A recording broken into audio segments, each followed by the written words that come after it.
घोटाळ्यांचे जप्त केलेले पैसे गरिबांना वाटणार। 10 वर्षात घोटाळ्यांचे 22,000 कोटी जप्त। निकालाआधी एबीपी नेटवर्कला दिलेल्या मुलाखतीत पंतप्रधान नरेंद्र मोदींची माहिती।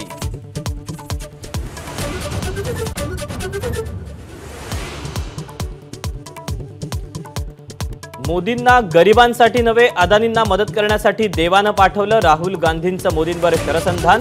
निवडणुकीनंतर ईडीच्या चौकशीसाठी तयारी करत असल्याचाही टोला।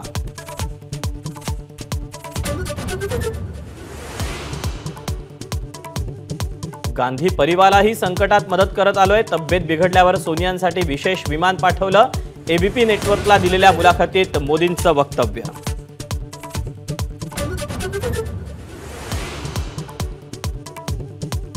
पुणे रॅश ड्रायव्हिंग प्रकरणी उपमुख्यमंत्री अजित पवार यांची नार्को टेस्ट करा। सामाजिक कार्यकर्त्या अंजली दमानिया यांची मागणी। अजितदादांना बोलायला 4 दिवस का लागले, दमानियांचा सवाल।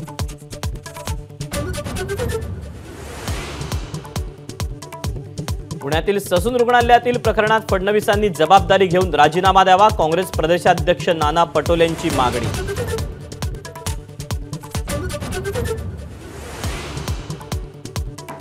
ससूनमधल्या ब्लड सॅम्पल फेरफार प्रकरणी चौकशी समितीच्या अध्यक्षा पल्लवी सापळेच वादात।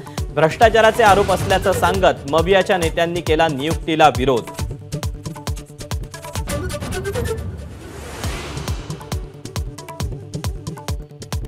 जरंडेश्वर कारखान्याची पुणे एसीबीकडून चौकशी। कोरेगाव मधला भूखंड आणि डिस्टिलरी प्रकल्पाबाबत नोटीस।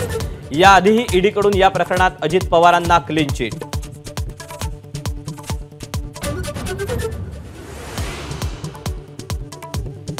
भाजपच्या 400 पारच्या घोषणेवरून छगन भुजबळ आणि निलेश राणेंमध्ये जुंपली।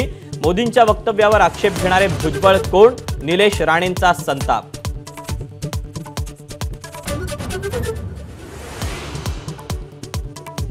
निरंजन डावकरेंची पदवीधर विधान परिषदेची जागा भाजपच लढवणार, आशिष शेलारांचा दावा। तर त्या जागेसाठी मनसेकडून अभिजित पानसेंची उमेदवारी जाहीर।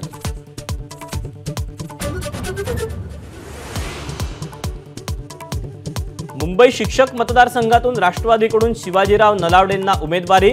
राष्ट्रवादीच्या निर्णयानं महायुतीत वादाची ठिणगी पडण्याची शक्यता।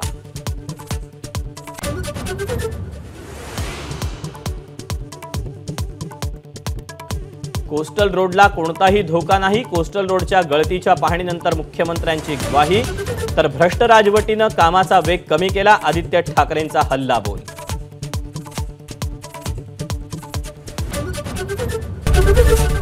एबीपी माझा, उघडा डोळे बघा नीट।